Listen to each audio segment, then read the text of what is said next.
Hey everyone, and welcome to the Dangers and Dragons podcast. We bring you a new addictive story every single day. An epic quest, crazy tales, legendary adventures with totally unexpected twists and characters. We do it all in a fun way, with masterful storytelling to keep you hooked.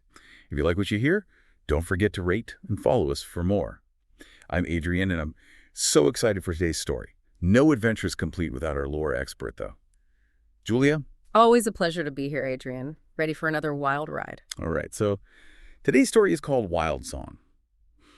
It's about an outcast Finn. He finds a connection with these mythical beasts, but this connection, it comes at a steep cost. It really makes you think about, understanding prejudice and what it actually means to be human. The story opens with a scene that throws you right into the action. A terrified village that's under attack by a fearsome griffin. You can practically hear the villagers screaming, the archers fumbling with their arrows, sheer panic in the air. But then we meet Finn, and he's not scared at all. He's intrigued. Julia, what do you make of this? Why isn't he running for his life like everyone else? That's a great question. It gets right to the heart of who Finn is. He's an orphan. He was raised by the village healer, so he's always felt more at ease in nature than around people, so he's an outsider. It's his connection to the wild that really sets him apart. It definitely makes him different. And the story keeps emphasizing that difference, calling him beast-touched. What do you think the author is trying to convey with that label? Well, the label beast-touched reveals a lot about how the villagers view Finn. It points to their prejudice and their fear of anything they don't understand. By labeling him, they're pushing him further away, creating a barrier between him and the rest of the village. So rather than trying to understand him, they simply label him as different and dangerous. But as the story unfolds, we see that Finn understands the griffin in a way the villagers never could. He realizes the griffin isn't a mindless monster, but a grieving mother whose nest has been destroyed. How does this realization change things? This is the turning point, Adrian. Finn's empathy and understanding of animal behavior set him completely apart. He doesn't react with fear like everyone else, it's compassion.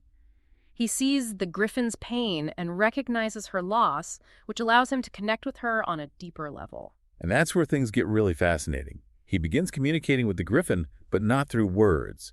It's more like he's sharing images and emotions. Do you think this is some kind of magic? What's going on here? Well, it's definitely an intriguing element, and the story intentionally keeps it ambiguous. It could be a unique ability, a form of deep empathy, or even a lost language. By leaving it open to interpretation, the author draws us deeper into the mystery of Finn's character. It's as if he's tapped into some ancient connection that most people have forgotten. And it's not just the griffin. He later calms a chimera by understanding its hunger and helps appease an ancient wyrm disturbed by miners. He's able to connect with all sorts of fantastical creatures.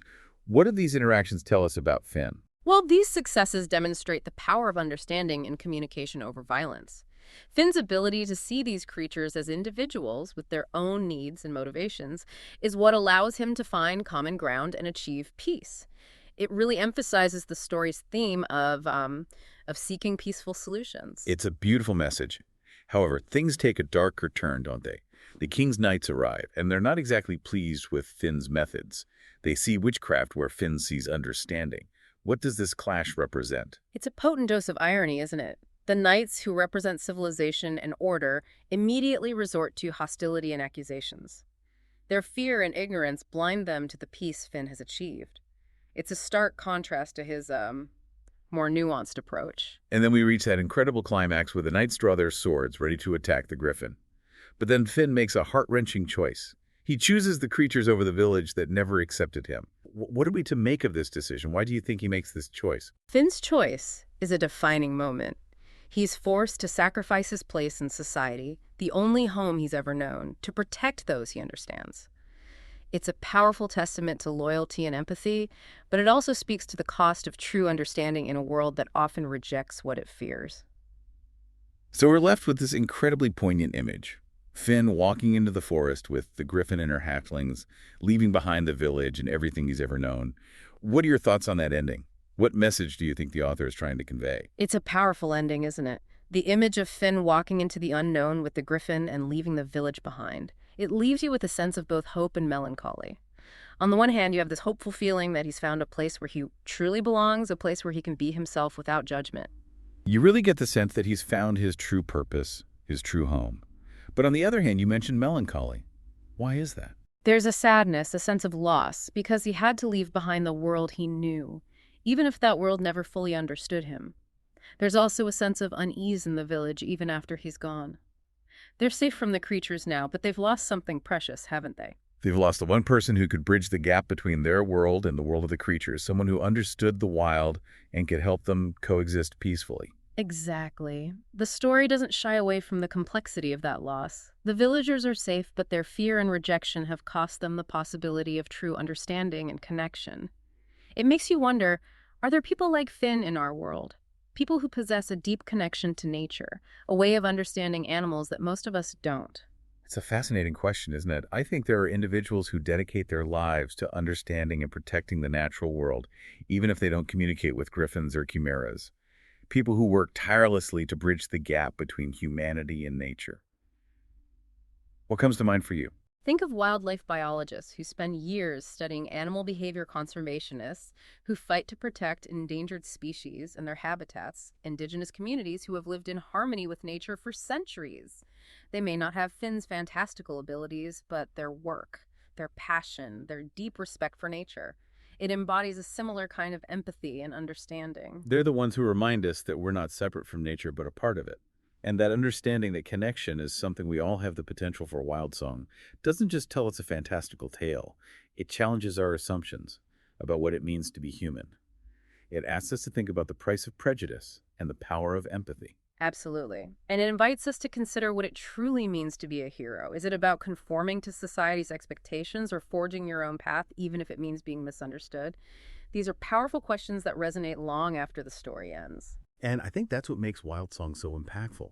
It stays with you, it makes you think, and it leaves you with a sense of wonder about the world and our place in it.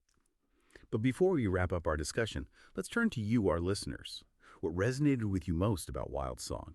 What thoughts or questions did it spark for you? Head over to our social media and share your insights. We'd love to hear from you. Welcome back to the Dangers and Dragons podcast, where we explore the wilds of fantasy and the depths of human nature. We've been talking about Wild Song and its powerful message about understanding prejudice and the choices we make. There's one line from this story that has really stayed with me. It's this: for what is a hero if not someone who walks the line between worlds, becoming a bit of a monster in the process? Julie, what do you think the author is trying to convey with that line? That line, Adrian, really cuts to the heart of what it means to be a hero, especially in this story. It challenges our traditional notions of heroism. We often think of heroes as these perfect, shining figures who fight for good and defeat evil. But Finn's story shows us that true heroism can be messy, complicated, and often misunderstood.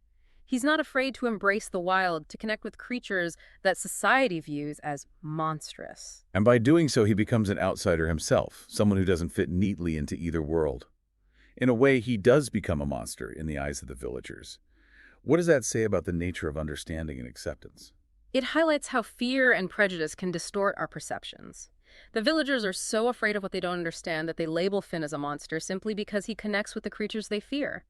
But by embracing what makes him different, by walking that line between worlds, Finn embodies a different kind of heroism. He shows us that true strength lies in understanding and empathy, and in the courage to stand up for what you believe in, even when it means being rejected by your own community. His story reminds us that the greatest adventures, the greatest acts of heroism, often lie outside our comfort zones. To truly understand something different, to connect with it on a meaningful level, we have to be willing to challenge our own preconceived notions and embrace the unknown. Wild Song is a story that leaves you with a sense of wonder, a sense of possibility, but also a sense of sadness. It's a reminder that understanding and connection come at a price, and sometimes that price is being misunderstood, being labeled as different, being cast out. But even in that sadness, there's a glimmer of hope. Exactly. There's hope in the idea that even when we're rejected, even when we feel like outsiders, we can find our own path, our own place of belonging. Finn found his in the wild, alongside the creatures he understood, and maybe, just maybe, his story will inspire others to seek out those connections, to bridge those gaps, and to embrace the wildness within themselves. And that's what makes stories like Wild Song so powerful. They challenge us, they inspire us, and they remind us that the world is full of wonder and mystery waiting to be explored. So keep exploring those uncharted territories. Keep challenging your assumptions and keep listening to the Dangers and Dragons podcast for more stories that will set your imaginations ablaze. Until next time, may your journeys be filled with wonder, and may your hearts be as wild as the song of a griffin soaring through the sky.